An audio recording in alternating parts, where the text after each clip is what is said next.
Why do we, as preppers, care about World War III? Hey everybody, this is Michael with Asymmetrical Preparedness. I think it's a valid question. Why do we care? The odds of it being on US soil are probably fairly low, unless it goes nuclear. And we'll talk about that a little bit, but mainly let's talk first off about the conventional side of things, if they manage to keep it conventional. Before I get into the video though, please subscribe, ring the notification bell for all, hit that thumbs up, share the videos and comment below. I appreciate it. And for every other prepper channel out there, please, I talk all the time about growing the community, building the community, strengthening the community, reaching more people. It's very important nowadays. Conventional war. If we're talking World War III, and we're talking that it's mainly happening over there, why do we care? I mean, unless we're the ones going to fight it. And I'm not saying not care as in like the fact of our fellow countrymen are dying. I'm not saying like that, things like that. Of course we care about that. Of course. And of course, we also care about the financial impacts of it. Our economic system, or our economic standings, the value of the dollar versus debt, all that kind of stuff, is greatly affected by things like World War. That costs a lot of money, right? So that would just worsen, vastly worsen our already very fragile system that is, I feel, very close to the verge of collapse anyway. So that's one thing that we need to be thinking about as preppers. That's one way it can affect us. Another thing is that when and or if war is actually declared, which we all know that hasn't happened since World War II, because I forget what they called Korea, but Vietnam was like a police action or something like that. I don't know what they called Korea. But war wasn't actually declared. If they declare war, they can enact the War Powers Act. The War Powers Act enables the government to do a lot of things. One of them is suspend the Constitution, meaning you have no rights. That means they can come confiscate a lot of what you have for the greater good and or for, to protect ourselves. Meaning all of our food storage, water storage, freedom seeds, freedom tools, our birthright tools, as well as what you see behind me, our gardens, our animals, etc. And I'm not saying they're going to come in here with a truck, load up my raised beds and take off with them. No. They'll wait for us to do all the work. And then they'll come in at harvest time and be like, oh yeah, that's all ours. Or animals, yeah, they'll just come take them from you. So that's something to think about. Will they do that? Guaranteed? No, that's not a guarantee. But they could. As well as silver, gold, anything of value to them.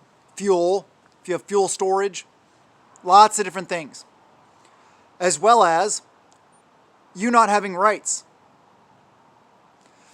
And the acquisition of the government, or the government acquiring other items from, say, grocery stores, farms, ranches, all those sources of production. They can just come in and take. There's a lot on the line here. It's not just saying, oh, it's a European problem. It is, unless we get involved. And also, the weakening of NATO, the division in NATO, I hope we don't get involved at all. But it's looking like the globalists is part of their agenda. It's part of what they want to happen. So things to be aware of. That's kind of what this video is about. Just the possibilities and some actions and some good ideas. I'll get into that. Some actions you can take are have gardens, but maybe guerrilla garden. I don't know if you guys know what guerrilla gardening is. Guerrilla gardening is where you garden like out in the woods, national parks, national forests, state parks, state forests, just maybe even private land that's just not used, green belts, stuff like that, where you're gardening like back in the woods somewhere, where nobody would see it, so the government wouldn't know it's there. That's one thing you can do. Another thing is you can plant crops, speaking of gardens, that nobody recognizes as food. Say one of my favorites, that I have a little guerrilla gardening section in between my property and the road, that I'm just going to let go, just let it grow back year after year. And my raised bed full of what? Jerusalem artichokes, aka sunchokes. It's a tuber, talked about them a lot in the past. Those I don't think anybody would recognize that as food because it's a rare crop. It's not a common crop. So you can do things like that. As well as, I really don't think they're going to come and pick all your berry bushes and take berries. I think that, that wouldn't, they're not going to go on my blackberries and send a bunch of people out here to pick blackberries. Things like that. Also, caches. Not keeping all your stuff at your primary property, at your house, on your property, location, whatever. Having a variety of places. Maybe it's a storage unit. Maybe it's a friend's property.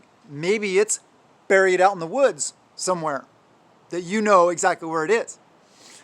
Maybe you have stuff buried all over the place that people don't know where it's at. Could be public property, private property, whatever. Private property that's just abandoned lots that maybe a tribe member owns. Yeah, things like that. So that even if they come take and you can't stop them from the stuff you have in your house, then you still have preps elsewhere. That's the whole idea of not having all your eggs in one basket.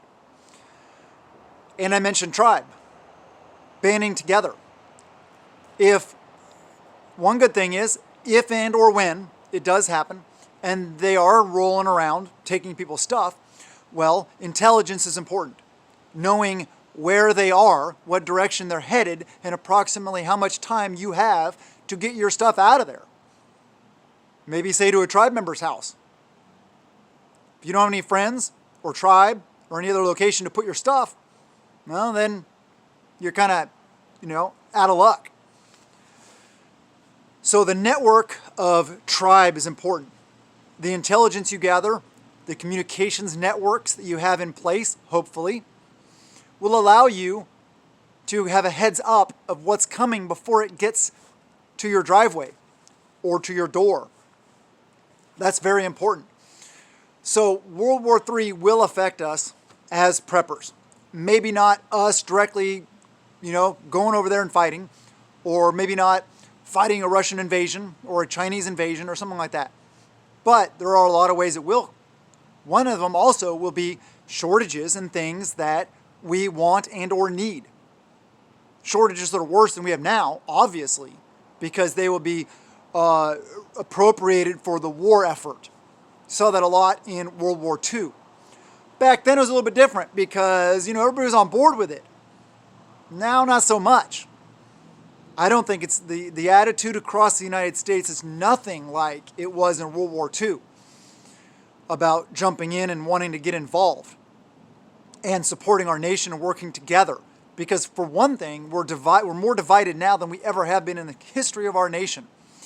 Because it's their agenda. It's the agenda of division. Keep us fighting amongst ourselves. Keep us distracted from what's actually going on around. us for so that they can do all the things that give them more control, more power, more influence, more money, and a better ability to control us. It's way different now. You guys have seen the agenda of division ethnically, white versus black, for one example. People of faith versus not people of non-faith, whatever you call that. People that want to murder babies versus people that value life. People that value free will versus people that don't value free will, aka socialists and communists, Marxists, those kind of things. There's all kinds of division. I mean, upper class, lower class, preppers, non-preppers, conservatives, liberals. Politically, that's a big one. Men, women, all those pronoun things, whatever, versus the two genders that God made, the only two that exist. I mean, yeah. So we are more divided now than we ever have been. So some of the best things we can do is build the best tribes we can, build the best communication networks we can, be aware of the situation, pay attention to what's going on around us, spread our preps out, and keep on prepping. I love you guys. Have a wonderful day, and blessings to you and yours.